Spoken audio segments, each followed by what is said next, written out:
Perfect. So welcome once again. We are really excited to host you today during our 12th lunch meeting, which this time will be on innovations in esports with two amazing speakers, Bram and Paris, who will tell about the ongoing projects in relation to research and esports they're doing at their institutes. Before that, a bit of a background or info on why we're doing this. These lunch meetings are part of the DIGIREAL project, which is a CF-funded project, and within it we work together with Fontis, with Mind Labs, and with other societal and industry partners to shape an agenda center for research on digital realities and how they transform society and economy in our environments. We're hosting meetings every month. Next month we also have an upcoming one, so keep updated yourself on the agenda that's upcoming. I'm Ekaterina. I am part of the Credo team from Breda University of Applied Sciences. Within DIGIREAL, we focus on three main topics. One of them is digital humans. How do they impact society? What can we do with them? How do we make them useful? The next topic that we look at is digital social. So all of these metaverse, digital virtual environments, how do we make sure they are also useful to us, but also how do we interact with them? How do we have social engagements in such environments? And the last topic is digital twins, which is essentially data-driven simulation models to get insight into very complex matters. We have had previously talks a lot on the digital twin aspect. However, today we focus on esports, and we have invited Bram and Paris to tell a bit more about their projects.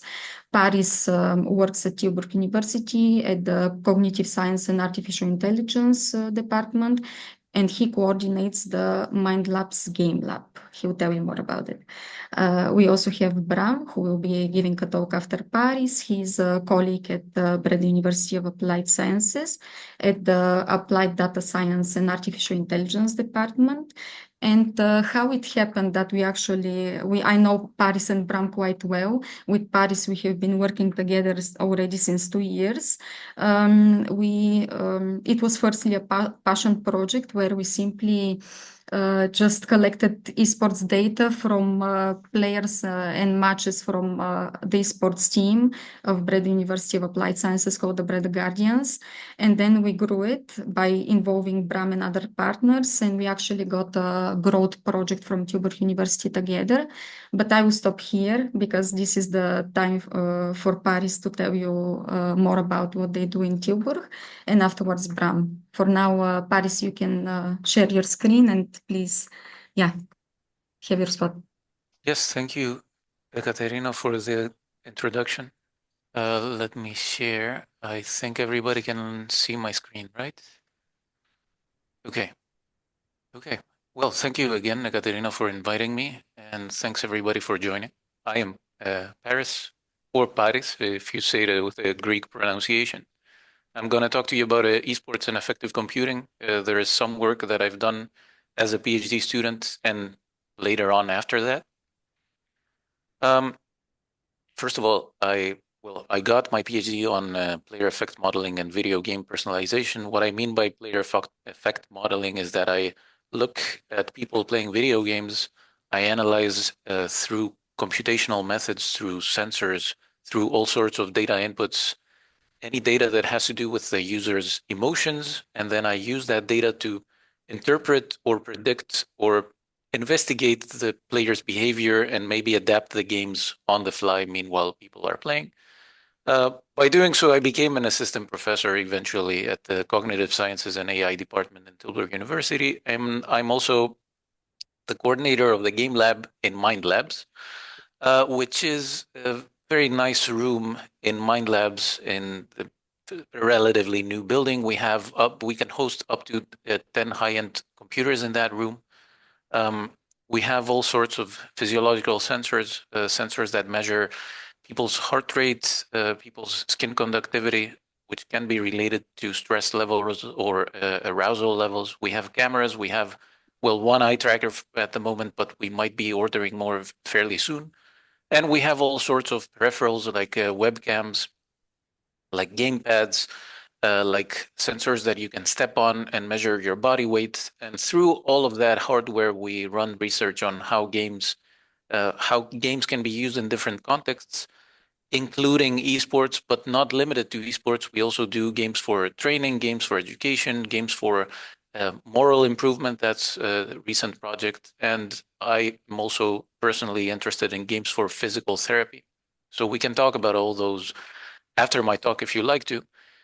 A very quick schematic explanation about what we do. So we have people, users, namely gamers, and in particular competitive gamers, so that you can recognize them by wearing like big fat headsets all the time and by looking frustrated most of the time. And I am one of those people too.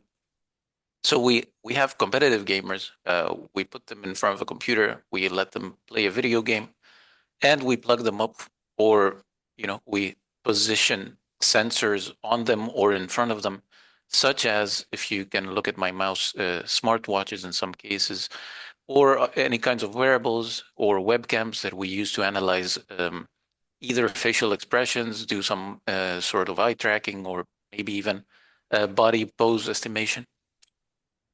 And through all of those sensors, we have a two-way interaction, meaning that the user playing generates a lot of data that we can later on use to adapt the game. And the game does generate data from the player's behavior that we can use to explain the player's behavior. So there is always a two-way relationship where we can analyze either why the player does what they do with respect to what is happening in the game, or how does the game induce a specific behavior on the player by playing.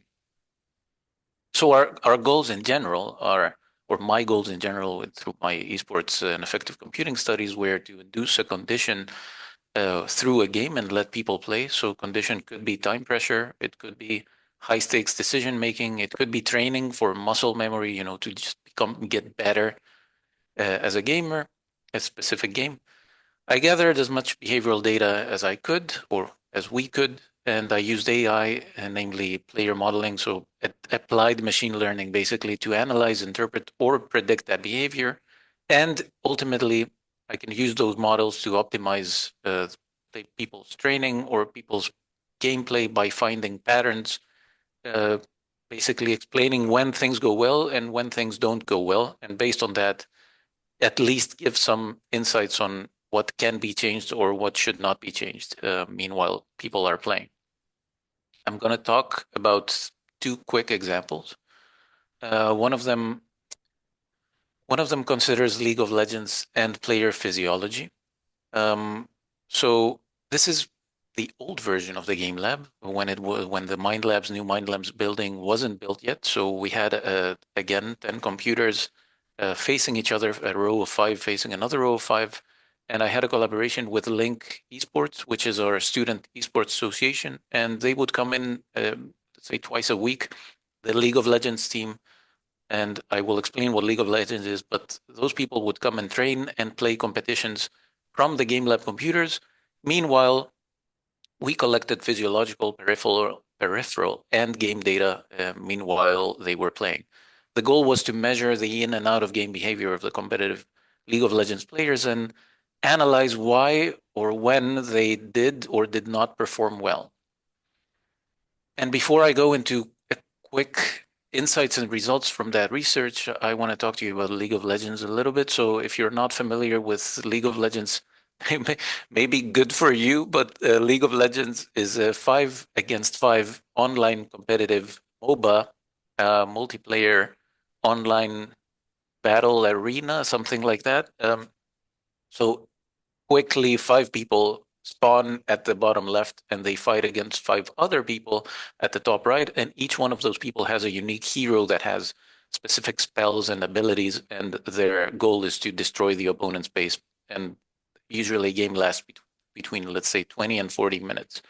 And if you don't know what League of Legends is, you might also not know that League of Legends as an esport is one of the most popular ones. And this is a picture from the very, very recent World Championship final, where that was in the London O2 Arena, which is, where Led Zeppelin played 10 years ago. So it is quite significant that the final of a video game is hosted in a venue like this. And it generates a huge revenue for the company, as far as I know. But what I did with League of Legends is that I had people play, I plugged them up with all sorts of sensors, and I looked at their physiology and their keyboard and mouse usage. And I tried to see whether events in the game, such as heroes killing other heroes or dying or assisting in kills or killing in-game objectives, had anything to do with their physiological measurements or the way they use the mouse and keyboard. And you can see that there was an average heart rate. This is one player playing one game, and this is their heart rate, which was an average of, let's say, 70. And this is how fast they click or how fast they use the mouse and keyboard. And you can see that they click or they press keys around 200 times a minute, which is quite a lot. So there is a lot of data generated meanwhile people are playing. But as you might be able to see from the charts themselves, there is not a very obvious pattern here. So I was hoping to see something like when there is a kill or there is a team fight or when there is something significant happening in the game, it should be followed by a spike or a valley in the signal, but I couldn't find any significant effect in that. And I thought that the main reason was that the sensors were quite uncomfortable for the players. So this is the main takeaway from that research is that we had people plugged up with a shimmer sensor, which has 3 electrodes that go to 3 fingers. And if you're trying to click 200 times a minute wearing those on your fingers, it's not a very good choice. It's not very comfortable, and it creates a lot of movement artifacts in the signal. So there is a lot of signal processing that has to be done and a lot of cleaning that has to be done before we extract any meaningful results from that. However, that made me think that I might not be using the appropriate sensors for that type of experiment. So I tried a very different approach, a different game, different sensors, different kind of competition. So we organized a Hearthstone tournament, and I will explain what Hearthstone is in a bit, where I had players play physically in the lab, facing each other. Meanwhile, I was collecting their facial expression data by recording their faces through the computer's webcam. From that, I extracted action unit data, and action units, to quickly explain what action units are, they are groups of muscles in the face that are responsible for a specific expression, like smiling or frowning, and those can be extrapolated to specific emotions or specific affective signals that the user transmits. So Hearthstone is a 1 versus 1 digital card game. Think about something like a physical card game, but then a digital version with monsters and abilities where you have your monsters. You have cards in your hand that your opponent cannot see, and you cannot see the opponent's cards. So people were playing 1 against 1 in a competitive setting with rewards for the top 3 spots. And I put players against each other on computers that were facing each other, and I put the monitors as low as I could to make sure that there is eye contact between the 2 players. So the goal of that was to investigate whether players' faces reveal information, hidden information that the opponent player doesn't know. So for example, by looking at your opponent's face, if you think about poker as a real life example, you are trying to tell what the opponent is thinking about the current state of the game by looking at their faces. If there is any patterns in their facial behavior, maybe you can somehow interpret what they think about the game and eventually make the correct plays based on that evaluation. So I tried to do the same with a digital card game, and we found out that if we look at both players' facial expressions, which is the green line, so the multiplayer facial expression analysis, we could make a better assessment about what the player thinks about the current state of the game board. And to give a little bit more detail about that, you can see the game board here on the right. There is monsters with different kinds of different amounts of health points, different amounts of attack points. And based on what you think is the correct play and what you think your opponent's cards in hand are, there is a very complex, deep decision-making tree where the player has to decide what to do based on what the information, the partial information that they have. And we could predict by analyzing both players' facial expressions, what one player's evaluation of the game state was. So in very simple language, if you look at my opponent's face as well as my face, you could better assess what I think about the current game state than just by looking at my face. So there is a contagion of emotion or an affective, let's say, transmission of emotion between the two players, even though that it's not obviously visible through the naked eye. And on a side project, we also looked at whether blinking patterns can be used to investigate the expertise level of players. So we did find out that with statistical significance, the amount of blinks that a player does per minute is a very good predictor of their expertise in that particular game. So if you blink a lot, in very simple language, if you blink a lot, it shows that you are more confident, that you are an expert in that game. And so if you ever play Hearthstone against somebody and you're looking at them, if they're blinking a lot, is not a good sign for you. To slowly close things out, something that doesn't have to do with player effect, I have already published last week a study on Dota 2, which is a very rich testbed for data science because the game has very rich replays that can be downloaded.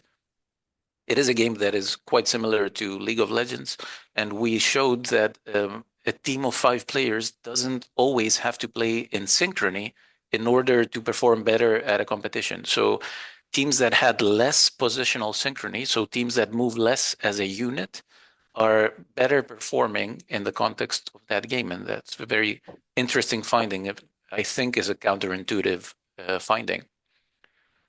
So all that being said, what is the future? So where do I want to take my research on esports and affective computing? Well, I have seen that there is new, as I've said in a lot of slides before, this is the sensor that I use, and I found it to be quite intrusive as far as the player's comfort is concerned.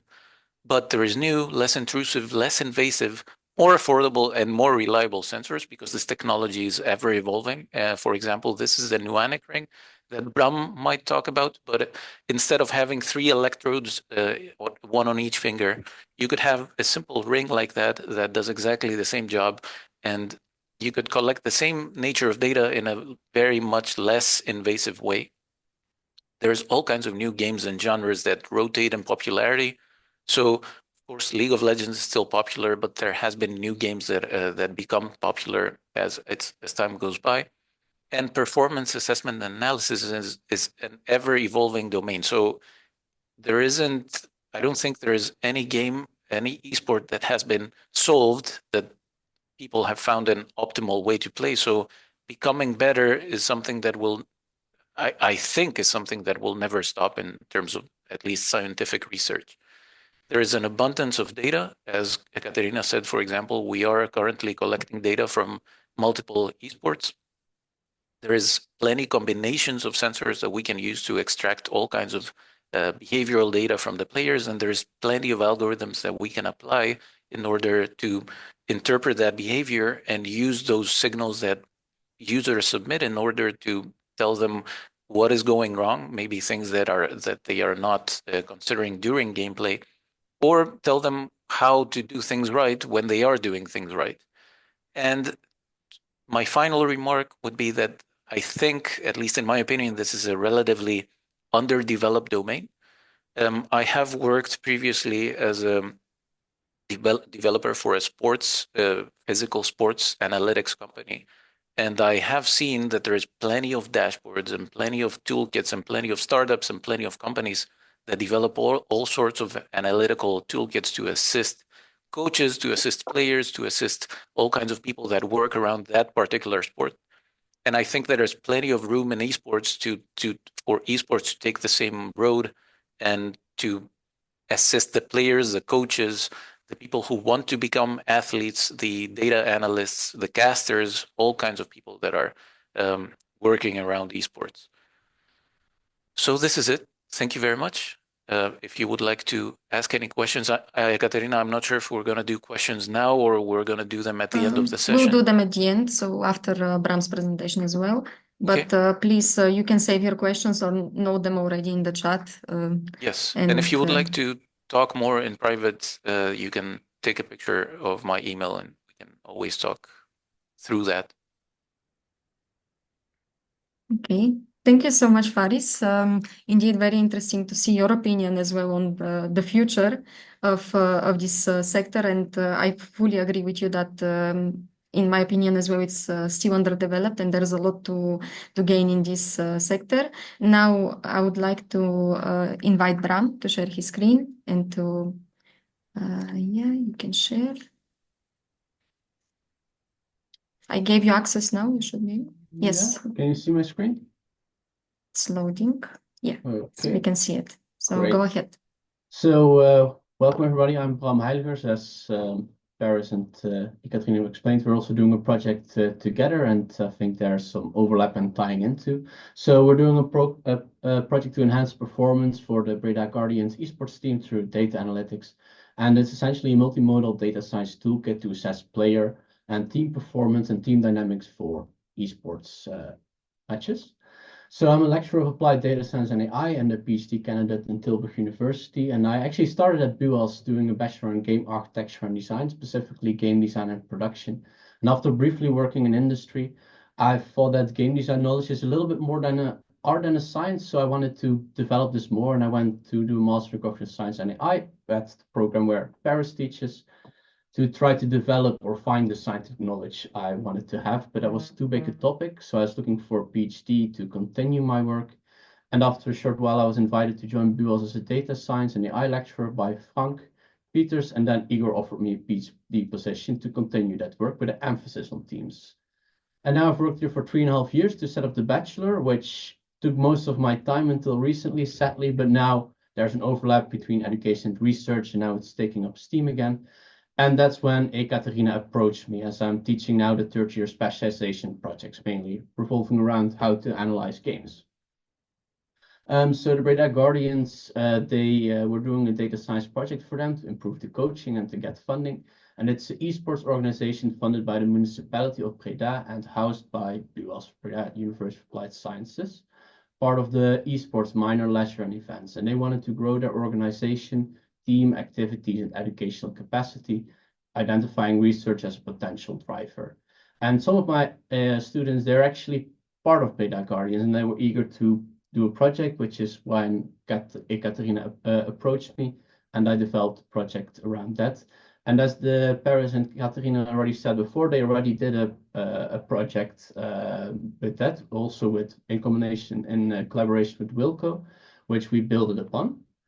And to tell a bit more about the Breda Guardians, they have 3 teams, one for League of Legends, one for Valorant, and one for Counter-Strike, 2 other games, which are also played by competitive teams in esports.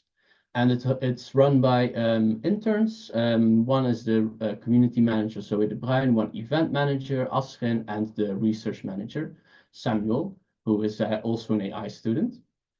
And to talk about the value of the project, one of the objectives for Breda Guardians is to have better esports players and teams, of course, but also to help Breda's esports community grow in size and gain some more partners, specifically through enhanced decision-making, performance, strategic planning for esports teams and individuals.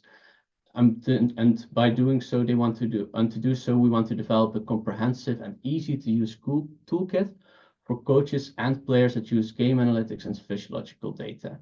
And from a research and educational perspective, from us as researchers, but also from the education from Tilburg and BUAS, we want to gather a high-quality multimodal data set for esports game practices, and engineer features for modeling and statistical validations to gain insight into how players and teams perform and what team dynamics they exhibit. And the toolkit should be transferable ideally to game research. And we should be able to ideally improve education by teaching students to use the toolkit to attain data-driven insights into player and team performance, specifically the minor students, but also people just participating in Breda Guardians, and expand on the toolkit and develop data science expertise from the AI and student perspective.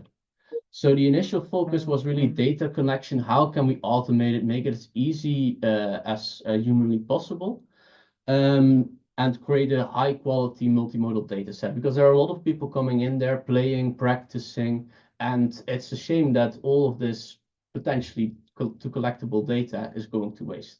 And we are mainly focusing on contextual data. So what is going on in the game environment, in the engine, perhaps also the system, the computer underneath, behavioral data, so what the player is doing, and the teams as an aggregate of that, and physiological data, so cognitive and psychological insights into the individual players and teams. And then we want to engineer features and do some initial modeling to display those insights into a dashboard or application, which is then shown to players and coaches. Here is a short introduction of the setup. Hello, I'm Bram Heijligers. I'm a lecturer applied data sports players, which is performance of esports players, which is what we do here at the Hive. So here, for example, you see a setup of us where we can do some eye tracking. We also capture how people are actually communicating, how people are communicating in the game. We're also taking physiological measurements. So this is micro sweat activity. We also are doing some heart activity measures. And one of the other things we do is the recognition of facial expressions, and in extension to that, emotions, as you will see on screen now. Yeah. So you can see where we're looking at the screen, what emotion I have: anger, happy. And these we can use to get a bit of get a good grasp of the performance of players inside the game and how we can help players improve their performance. Yeah. And one of the main things we really focus on is making it as easy as possible. So now the players just have to put on the equipment, run one executable, the data collection automatically starts, and they have to put on the ring and the headset, and then that all goes automatically. And it all starts locally. So we collect data on local machine first. The computer the players are actually playing on, it's a high-end gaming PC. Keyboard and mouse input is tracked and used for analyzing user interactions. Of course, there's a headset with a microphone. And the data is then sent to a server for storage, which is part of data, and part of the data processing is done locally. Partly due to ethical concerns, partly also due to efficiency, and then some more computationally expensive one, modeling and processing is done on the server. And after a session is transferred to the server, it's deleted and only accessible there, which is fast, secure, and robust. Also meaning that, for example, Paris and Tilburg can easily access the data through a virtual machine. And we have 5 of these setups at the moment, and we're using that as a use case to test and build the setup. So OBS Infowriter is what we use to collect the gameplay output, the contextual data, the player input. It's an open source software for video recording and live streaming, often used in esports for gameplay reviews, broadcasting, and performance tracking, video recording, audio recording, and real-time input monitoring. So you can see a little bit here of the mouse type, for example, where it's moving. And it's crucial contextual data. So we really need to have this contextual data to make sense of what the player is actually doing, because we can, of course, measure heart rate or key inputs. But if we can't relate that to what's actually going on in the game, then it doesn't tell us that much. And another aspect of the collection is the speech to text. So we extract the audio from the video recording, we transcribe it using Whisper from OpenAI, then we timestamp it, and then we merge it with the CSV with timestamps. The initial goal would be to do a word repetition analysis to detect some short intervals repetition, to detect short interval repetition as an indicator of stress or panic, and speech frequency analysis to track the balance between talking and silence to give some insights into team communication and dynamics. I'll skip over this for time reasons. And eye tracking is also a very important and crucial thing. So what is the player actually paying attention to? That's really important, right? It's a measure to help identify what elements of the context are most important or identify as most salient by the player. So which the player considers to be most important or grab the most attention from him. And we do that using the Tobii Parks Pro. And it's a screen-based eye tracker of scientific grade, the second best out there.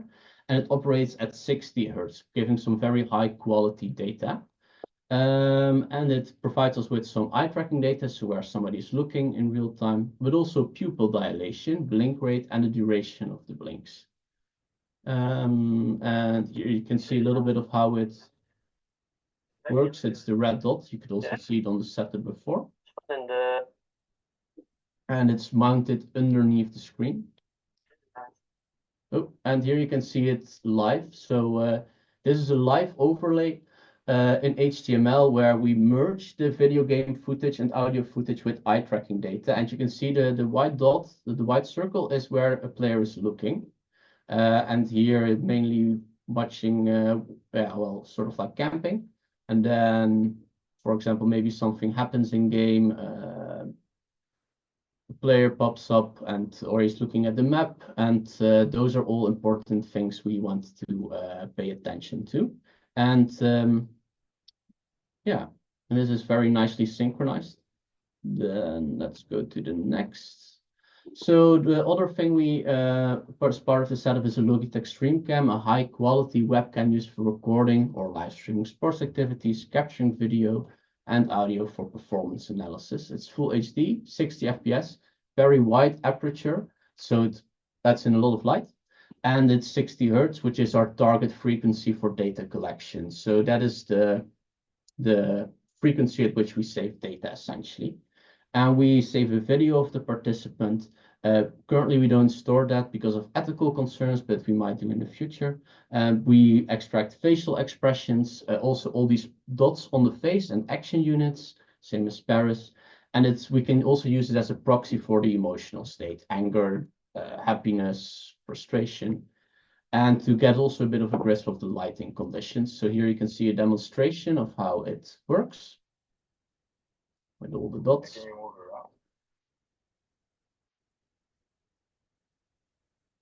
And we also want to control the lighting settings to help both the webcam and the eye tracker with accuracy, with the ideal warmth and brightness settings, positioned preferably as frontally as possible to have the most direct light rays bouncing from your face into the cameras. And to balance, and we really want to balance the non-obtrusiveness with the position, the brightness, and the warmth. And that's sort of like where we landed with these settings and position. Then we also have a live, after that, we paired those emotions with the control input and the eye tracking, which you can see here. Below, you can see the emotions. At one point, this player should get a bit angry or frustrated, which, yeah, very briefly turns red. But for the most of the time, this is a very cool player. And this is also, again, live footage. So it's live recorded, merged this data. We also, of course, collect some physiological data, mainly interested in heart rate or heart rate variability, interbeat interval, and electrodermal activity, maybe also some accelerometer. They're getting angry or frustrated. And it's used as a proxy for emotional arousal, and then an extension to that, potentially stress or some activity. There's much more which we can explore, but this is what we limit ourselves to now. And we do that with wearable sensors that track physiological data, such as the Shimmer 3 GSR or the Empatica 2, which is included for now, but we are mainly focusing on the Nuonic ring. The selection is still ongoing. We're going to try to benchmark to a gold standard before making a final decision, also to get some reference points, and maybe also to output something about the technical aspects of this setup. The Shimmer 3 GSR mainly connects electrodermal activity and electrocardiogram, so heart activity, and accelerometer, so move. The positive is that it's the most accurate and multifunctional, but the downside is that it's, compared at least to the Nuonic ring, it's relatively invasive, and it takes some time to set up and synchronize, which is a bit annoying and cumbersome if you're a player who doesn't do data science and AI and is not personally invested into the project. With the Nuonic rings, however, we can only collect electrodermal activity and accelerometry, but it's very non-invasive. It's just a ring you put on, you just take it out of the stand, and we can should be able to control it with the API and SDK. I'm in contact with the developer about that, but it has a difficult app, so that might be a downside, but hopefully we'll get API SDK access. Otherwise, we have to maybe run some emulator of a phone, which isn't ideal, but we'll see that. Currently, it's the most viable candidate, and it's putting some reliable, quite good quality data for us at this moment. So this is the flow of the data. The main bat file is essentially the executable, which starts up the data collection. Starts with the devices, the Nuonic ring, Logitech webcam, the eye tracker, which is then sent for pre-processing. It starts software, such as the OBS, the open broadcast software, which tracks the audio and video. And the students make their own user input code, which tracks mouse and keyboard input. Also some system information, such as the size, the resolution of the screen which they're playing is, of course, very important for eye tracking. But also some other technical things. It could also be, for example, different control inputs. That is then merged based on the eye tracker frequency, which is the lowest resolution that we are targeting. Then it's post-processed and stored in an Azure warehouse in a blob storage. Then it's extracted using PSQL, which is then fed into a dashboard. Although these things are all a bit under construction yet. And then we model and analyze the data, build futures, all of that stuff. So that would result hopefully into some kind of usable dashboard for the coaches and the players, where they select the type of game, the date the game was played at, the session of the game, and then you are presented with a timeline essentially of the session, which highlights some important events. So that could be player 1 making a mistake, player 2 making a kill, a communication breakdown, maybe something else which we haven't thought of, and that is then listed as a potential improvement point. There's a heat map for the player. Of course, there is the HTML overlay with the control input, the eye tracking, and the emotional state of the player. And we can, of course, skip from game to game, round to round, and potentially events. We can also drop up and down some other stats, which are more low level, or some heart rate, micro sweat activity, or some other KPIs which we're interested in. But there are some challenges. So one of them is the Riot API, quite difficult to work with, especially from a data science perspective. We do a different style of programming than they do, but also we need to provide them with a full prototype before we actually get real access, especially to the lower level data, say like navigational data, individual interactions. Future engineering of KPIs is going to be difficult. How do you quantify success, good performance, bad performance? What are the lower order indicators of that? Physiological data, invasiveness, balance with user friendliness, balance with robustness.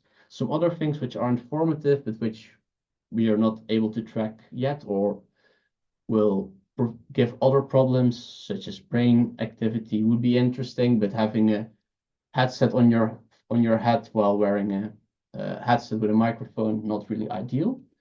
The time investment of the player, there needs to be some time investment, of course, of the player reviewing how they work. It should be, of course, intuitive to use it. We also want to use a large language model to annotate or describe all the events which are happening. So there are already large language models which can describe player X is shooting at player Y, the team Y set is losing. These types of things we want to use to describe the context of the data. And of course, triangulation of key variables. So for example, emotion, having multiple algorithms which calculate the emotion or the facial expression, or do the eye tracking, those kinds of things. So the right API can be very key for some in-game variables, both behaviorally, individual interactions, and contextually. What is the state of the game? Also from a low order perspective, so say of the individual interactions, or how those individual interactions make up a certain sequence of events or a certain behavior. Making a kill, for example, what sequence of events lead up to that? Or from an even higher order perspective, how does a team capture a point, for example? These we can then hopefully engineer, but also a larger level summary statistics of games like Valorant and League. KPIs, the future engineer, difficult thing to do. We had interviews with professional esports coaches, such as Team Liquid, which resulted into individual level KPIs, team level KPIs, and more psychological KPIs. It's a difficult ongoing process. Still really good in discussion on how to measure and construct these, but it could be things like the overall mechanics, how well can they use them, how focused are they on the objective, are they more focused on the team or an individual level objective? Do they then forget and are fixated on something else, too much on their individual level, too little on the team? How much game knowledge do they have? Motivation, communication between teammates, does it break down? Is it clear? Is it in time? Planning and adaptation to changing environments, keeping aware of all the economies, so what items, inventory, money that I spent in game, an expression when talking, or maybe stress management. Do they get very frustrated and that affects performance? Do they have a healthy routine? Does that affect it in any way? How they manage their emotions? These are difficult things to get around to. So we need to engineer features for that. I think an easy example for this to use is eye tracking. So for example, you can easily cluster behavior of, for example, map looking behavior, overall stats looking behavior, your sort of like inventory looking behavior, aiming behavior, scanning behavior. And then from that, we can, for example, also build a sequence of events. So looks at the map, scans, shoots. That is maybe a very productive performance way of performing and performing, or maybe even higher level behaviors where multiple of these individuals do these sequences of events, which then are aggregated to some kind of successful team performance metric. Same can be done for example, emotions, as you can see here. Most of the emotions are apparently disgusted, which I don't think the game looks that disgusting, so we might have to do some subgroup discovery there, or future engineering there to further refine that out. So there are open challenges there. And then we want to annotate the game context. This is of course a little bit more high level feature, but we of course recording the gameplay footage, so the full screen of what all the player sees. We of course also know where the player is looking at with the eye tracker. And using that, we can generate a 30-degree radius, which is sort of like the field of view of focus of the player cognitively, which we can select for processing, for annotation of a large language model such as Llama, which is open source, lightweight, good at annotation, which we then can, for example, separately analyze and annotate, or we can use both as two sort of like attentional heads.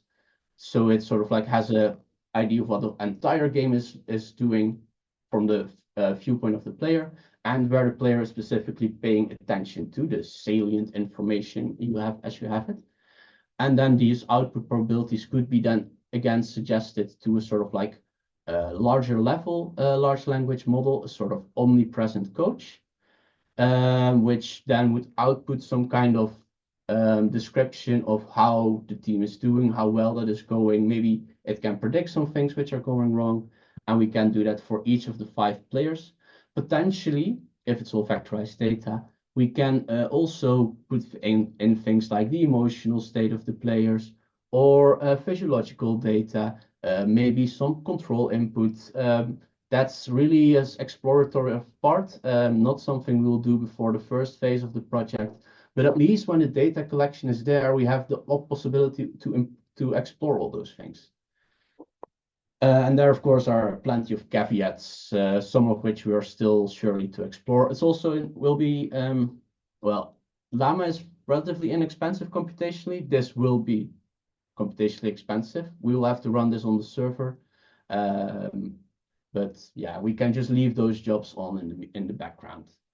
Then one of the things which is very interesting to take a look at is also the transferability of these knowledge and skills. So for example, for esports players, something which is transferable of their knowledge and skills is their audiovisual identification and attention skills, their capacity to make decisions, to perform under pressure, to communicate, to focus their attention for a long time, to trust, to gain team trust and be dependable within a team, to clarify their role and coordinate with different team members, to adapt to changing situations, which in this highly evolving world is ever more key, problem solving, and in extent to that, perhaps creativity, and goal setting and the achievement of these goals, all things which are transferable.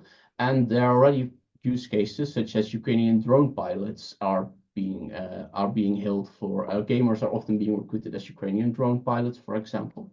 But also there's domain-specific transferability. So for example, the AI students will learn much better how to use physiological data, behavioral data, how to actually create contextual data, which is quite abstract, and handle that, work with complex APIs such as performance, team performance, and for example, for the sports and esports students to provide some real-time, detailed, data-driven insights to esports practices. And of course, familiarity with data-driven thinking, which is something we should grow more accustomed to as young professionals. Bram, we have about 10 minutes left.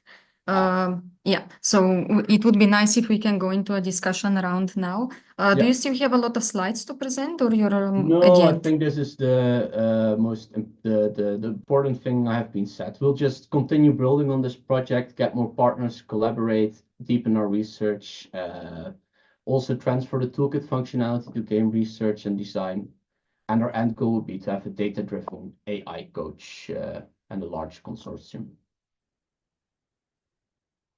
Okay. So I think that's it. Yeah. Okay. Thank you. Well, a round of virtual applause to Bram and Paris. Thank you both. Thank you really for the amazing presentations and giving us all of these insights into your work. Now it's we have 10 minutes, so I would like to go into some questions from the audience. I would just like to ask if anyone has a question. Basically, you can just raise your hand or unmute yourself and speak up. Yes, I have a question, Bram, because I'm interested if you, I know an example of medical training in emergency situations where actually they're looking at the team dynamics. Somebody gets stressed, how do the others react?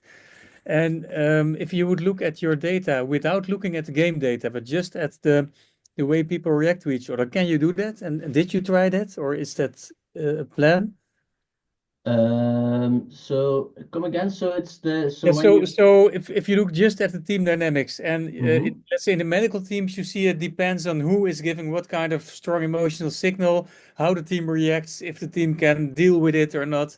And that could be, you could look at that without looking at the actual gameplay. Just how is this team functioning? How do people react to each other?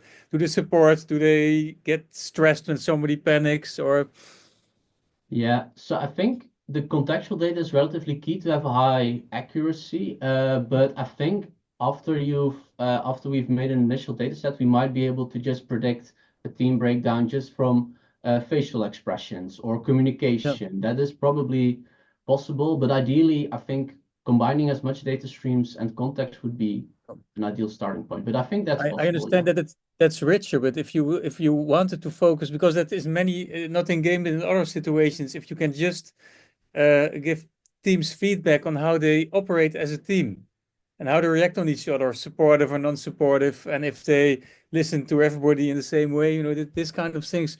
Let's say medical teams, that's critical.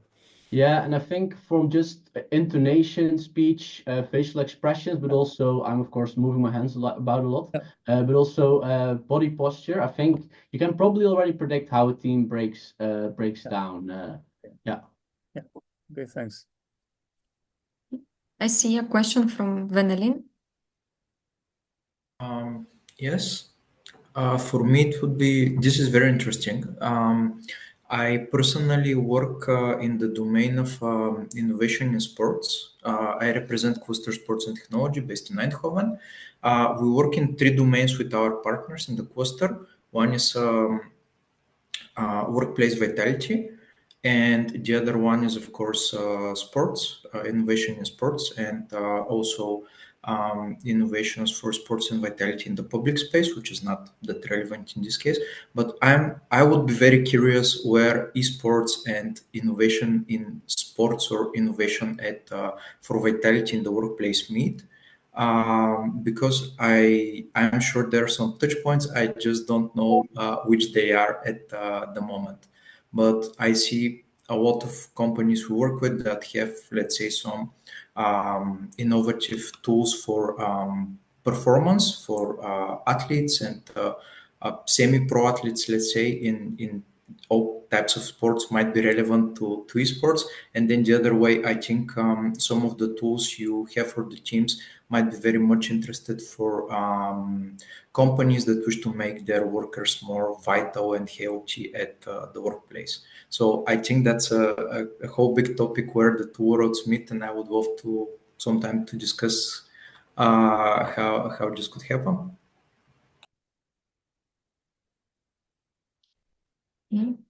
Yeah, Thank no, you. I think if it's addressed to me, I think also where me, Paris, and Ekaterina are in a consortium, and there's somebody from the University of Twente, Guido, he's called. I don't know his last name, sorry, but he is very much also looking into the well-being. So after a play session is ended, when they go out of the game, also looking how all these habits, stress, whatever happens, also affects when they come back into the game. And there are things which the neuronic ring can also be used to track data at home relatively non-invasively. So there are possibilities there. If you would allow me to give my 2 cents on that, I do believe that with respect to what you said, Vanellin, there is plenty of studies to be conducted, because I do feel I see that more in physical sports. I mean, I don't want to call them real sports, but let's say physical sports, where there is a very fine balance between training for the optimal amount. If you train more than that, you get injuries, you get burnouts, you get whatever, fatigue. If you train less than that, you're not reaching your full potential. And I do feel that gamers tend to, at least intuitively from what I see, I feel like they tend to play way too much in a way that is probably causing bad effects more than good effects. So we have to find how much training and how much play is optimal. And for that reason, I think like the longitudinal data, such as what is your average heart rate during gameplay? What is your overall physiology? What is your body posture? Are you feeling well generally? I feel like we need to gather all this data to be able to reach beneficial conclusions about those things. And I don't think there's too many studies based on that. There is plenty of studies on esports psychology and health, but if I would compare that to physical sports, I don't think there is anywhere near as many. We do have the channels to gather all that data though, and I do feel that for tennis or football professional, they have to be at the court, but for me or for whoever wants to be a professional esport athlete, I just have to be on the computer, and it's quite easier, I would say, to be on the computer and play than being on the tennis court and hitting balls all day. So we do have faster, easier, and overall more access to all kinds of data that we can get from the players. Yeah, I think it's very interesting what you say, like traditional sports, probably there's quite some transferability on how they operate outside of their sports environment, their routine at home, psychological. Maybe there's also transferability of people sitting behind the desk and how that relates to esports or health benefits or risks. It's true, but I think the main difference is that if we would ever compare, and I don't like to compare it too much, but if we would compare physical sports to esports, if you're even an amateur athlete, you do have a trainer and you do have people to support you around that. But I do feel that for esports, that only happens if you are in the top, whatever little percent. So you have to be already good enough and you have to burn yourself out to get to a point to have the support for stuff that you wouldn't have if you would not have been at the top, right? Maybe if, because I see Fayan is in the room, maybe Fayan, you can elaborate on that because I think you are one of those top 5 part of such an organization that's quite big. Maybe you can elaborate. Do you do this kind of analysis in your team? Do you actually use technologies to help you with the coaching? Yeah, if you can just say us a few words from the industry perspective. Yeah, so I can only really speak from League of Legends point of view, right? Like I have coached a Rainbow Six team before as well, but that is also many, many years ago.